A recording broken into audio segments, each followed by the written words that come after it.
ମତେ ପରା ସେମିତି ମୋ ପୁଅ ଆଣି ଏଠି ଛାଡ଼ି ଦେଇଗଲା। ସିଏ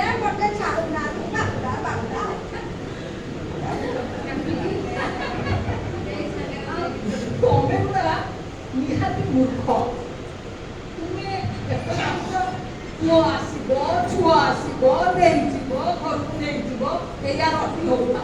ଏପର୍ଯ୍ୟନ୍ତ ତମର ବୁଦ୍ଧି ହେଲାନି। ଏଇ ବୃଦ୍ଧାଶ୍ରମକୁ ଯିଏ ଆସେ ସିଏ ପୁଣି ଏଠୁ କେବେ ଫେରିକି ଘରକୁ ଯାଏ? ଯଦି ଯାଏ ମଶାଣିକୁ। ମୋରି ଆଶୟରେ କେତେ ଗଲେଣି, ତଥାପି ତମର ବୁଦ୍ଧି ହଉନି। ଆରେ ମୁଁ ବାରମ୍ବାର କହୁଛି ଯୋଗ କର, ପ୍ରାଣାୟାମ କର, ଠାକୁରଙ୍କୁ ଭଜ କନା, ପୁଅ ଆସିବ, ଝିଅ ଆସିବ, ନେଇଯିବ। ମୁଁ ତ ସେଇଥିପାଇଁ ମୃତ୍ୟୁରୁ ବାହା ହେଲି, ମୃତ୍ୟୁରୁ ସଂସାର ମାୟାରେ ପଶିଲି। ତୁମେ କଣ ଜାଣିନ ମିଛ ମାୟା ସଂସାର, ଏଠି କେହି ନୁହେଁ କାହାର। ଏ ଦୁନିଆ ମିଛ ମାୟା ସଂସାର, ଏଠି କେହି ନୁହେଁ କାହାର। ଆଉ ବୁଝିବ ଏଇଠି ସୁଶୀଳା, ତମର ସିନା କେହି ନାହିଁ, ପରିବାର ନାହିଁ, ସେଥିପାଇଁ ଆଶା ନାହିଁ କି ମୋହମାୟା ନାହିଁ। କଣ କହିଲ ସରଳା? ମୋର ପରିବାର ନାହିଁ? ଆରେ ଏସବୁ କିଏ କି? ଏ ବୃଦ୍ଧାଶ୍ରମର ଜଣେ ଜଣେ ସଦସ୍ୟ ସମସ୍ତେ ମୋର ପରିବାର। ମୁଁ ସିନା ଛୁଆ ପିଲା ଜନ୍ମ କରିନି, କିନ୍ତୁ ତମମାନଙ୍କୁ କଣ ମୁଁ ନିଜର କରିନି? ମୁଁ ତମେ ସମସ୍ତେ ମୋର ପରିବାର, ମୁଁ ସମସ୍ତଙ୍କର, ସମସ୍ତେ ମୋର। ବୁଝିଲ? ଏତେ ବୁଝେଇଲେ ସେ କଣ ବୁଝନ୍ତି? ତାଙ୍କ ମନକୁ ମାନୁଛି। ସତରେ ମୁଁ ଆଜିମା ଆଉ ଅବସ୍ଥା ଖବର ନେଇଯିବ, ଖବର ହବନି।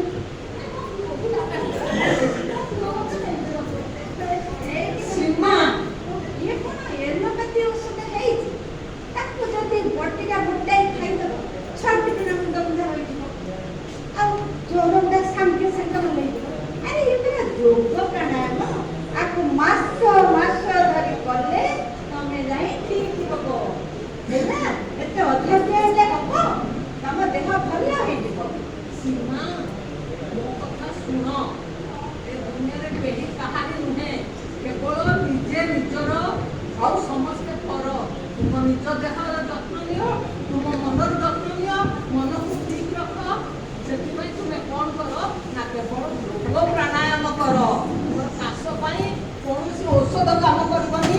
ତୁମ ମନକୁ ସ୍ଥିର ରଖ, ବାବୁଲାକୁ ଭୁଲ, ବାବୁଲାକୁ ଭୁଲିକି ଏବେ ଏବେ ତୁମେ ରାମ ନାମ ଜପ କର, ହରି ନାମ ଜପ କର, ଭଜ, ଗୀତା ପଢ। ମୁଁ ଜମା ବାବୁଲାକୁ ଭୁଲି ପାରୁନି। ସବୁବେଳେ ମୋ ମନରେ ଖାଲି ବାବୁଲାର ବୁଝି କଣ କରିବି? ମନ ସ୍ଥିର ରହୁନି।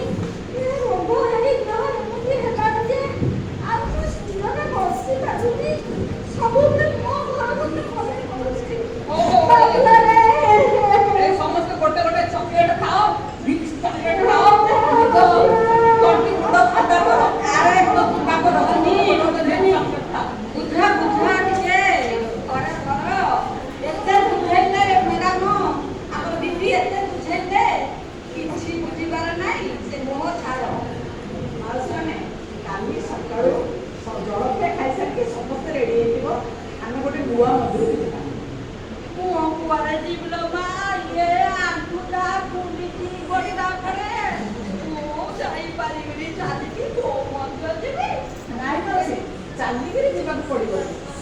ମୁଁ ଗୋଟେ ମିନି ବସ୍ ଠିକ୍ କରିଛି। ଆମର 10 ଜଣ ମାଉସୀ ସମସ୍ତେ ସେ ବସ୍ରେ ଯିବେ। ଚାଲିକିରି ଯିବାକୁ ପଡ଼ିବନି, ଆପଣ ବ୍ୟସ୍ତ ହୁଅନ୍ତୁ। କାଲି ପୁରା ପ୍ରଭୁ ଶ୍ରୀରାମଚନ୍ଦ୍ରଙ୍କର ଜନ୍ମଦିନ। ଏ ପାଖ ରାମ ମନ୍ଦିର ବହୁତ ଭିଡ଼ ହବ, ସେଥିପାଇଁ ଆମେ ଗୋଟେ ନୂଆ ମନ୍ଦିରକୁ ଯିବା।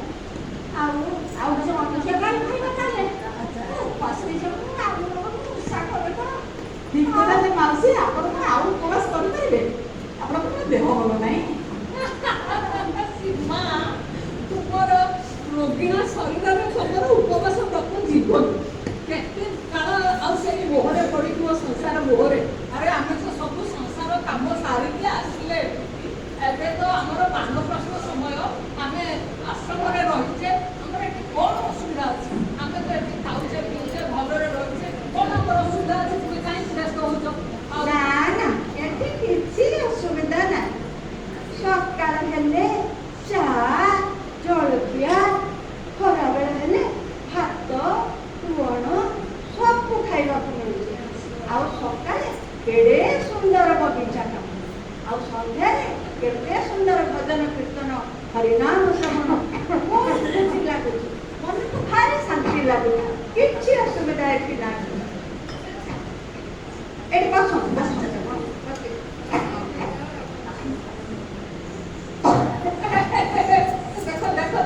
ହୋସ୍ ଉଡ଼ିଗଲା, ତାର ହୋସ୍ ଉଡ଼ିଗଲା।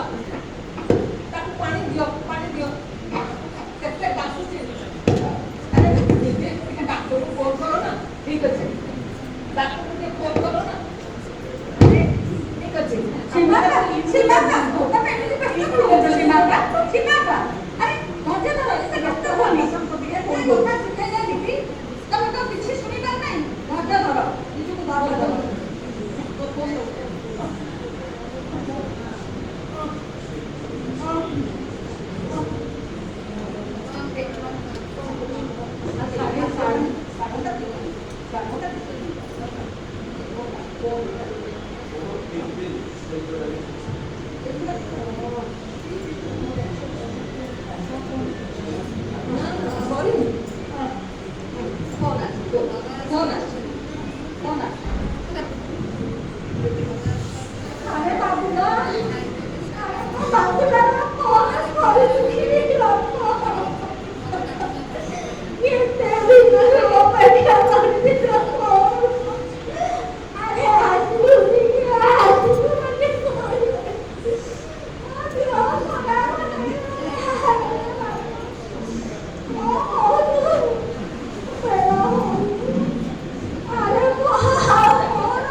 ବାବୁଲା ମୋହ ଯାଉନି।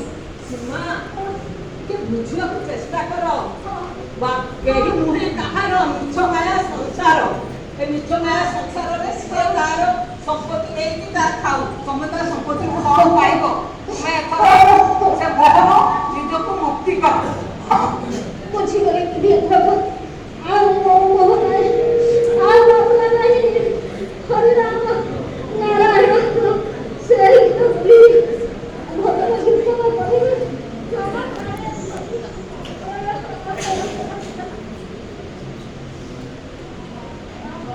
ବାବା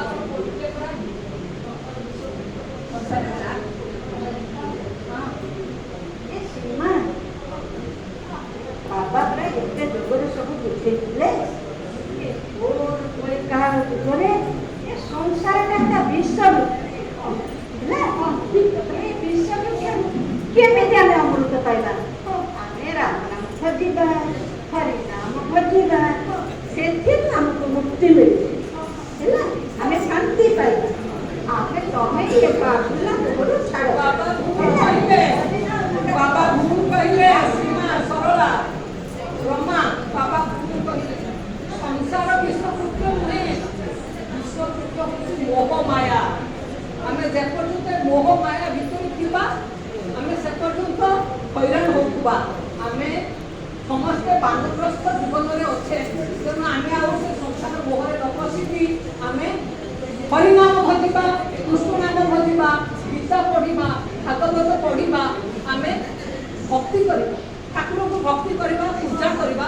କିନ୍ତୁ ଆଉ ଛୁଆ ପିଲାଙ୍କ ମୋହରେ ପଡ଼ିବାନି। ଚାଲ ଚାଲ ସମସ୍ତେ ବସି ଭଜନ କରିବା। ଆସ ଆସ ଭଜନ କରିବା। ସରଳା ସରଳା ଲଗେଇବ ସମସ୍ତେ ଭଲ ଭଜନଟା ଲଗେଇବ। ସେ କଣ ସୁନ୍ଦର ନାମ ଗୋବିନ୍ଦ ମୁଁ ଗାଉଛି। ସମସ୍ତେ ବସିବେ। ଆମେ ବସିକି ସମସ୍ତେ ଭଜନ କରିବା। ଆସ ଆରେ ଗାଓ ଗାଓ ଗାଓ। ହରି ସୁନ୍ଦର ନନ୍ଦ କୁକୁର ହରି ନାରାୟଣ हरि सुंदर नंद मुकुंद हरि नारायण हरि ओम हरि केशव हरि गोविंद हरि नारायण हरि ओम हरि केशव हरि गोविंद हरि नारायण हरि ओम।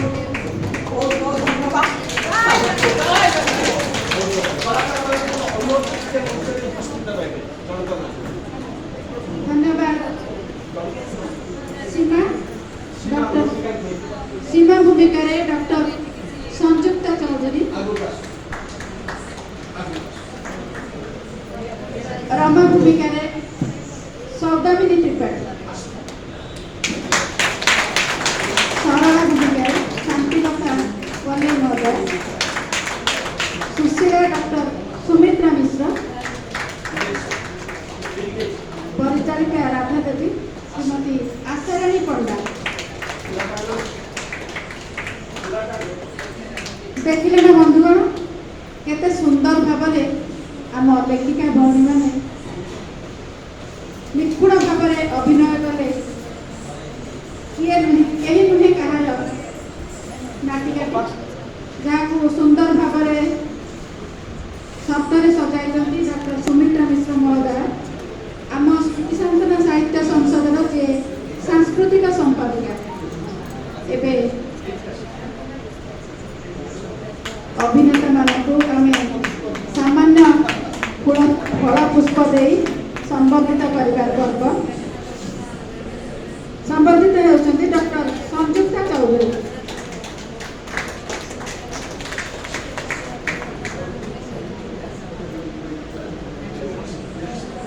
रमा भूमिका सौदामिनी त्रिपाठी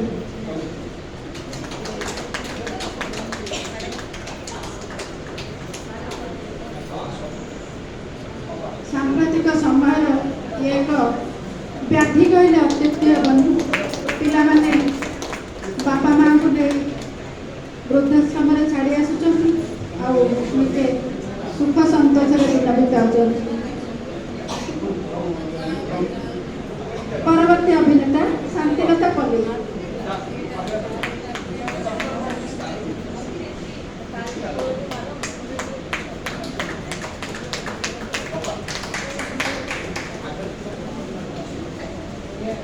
परिचालिका राधा देवी अभिनेत्री श्रीमती आशाराणी पंडा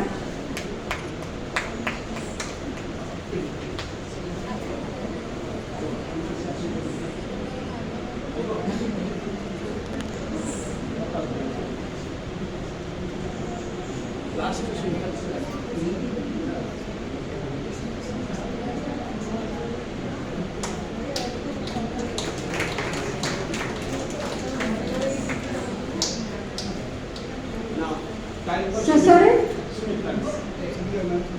आदिर कन्हे जहाँ ए नाटक आज मंचस्थ होती जे कलम मुंडे जहाँ सजाई आनी निर्देशना देती डॉक्टर सुमित्रा मिश्र महोदय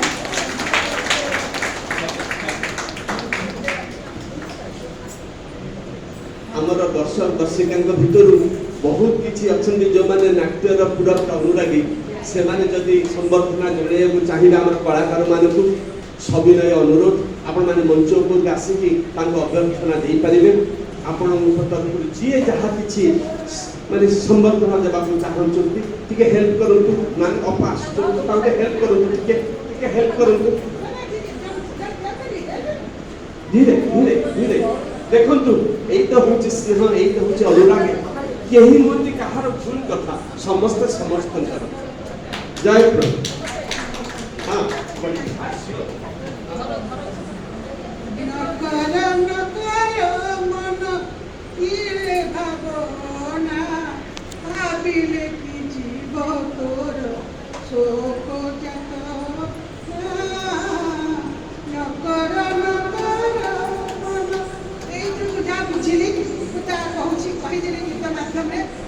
मत सतरे अति चमत्कार लगे संयुक्त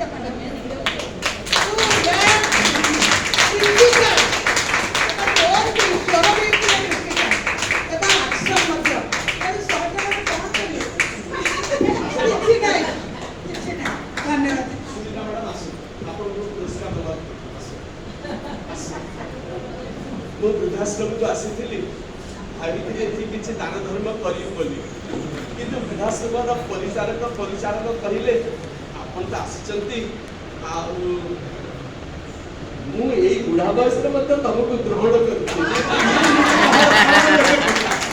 ମୁଁ ତ ତମ ପାଇଁ ତମେ ତ ମୋ ପାଇଁ ଗ୍ରହଣ କର, ଗୋଟେ ଆମକୁ ପ୍ରାର୍ଥନା ରହିଲା।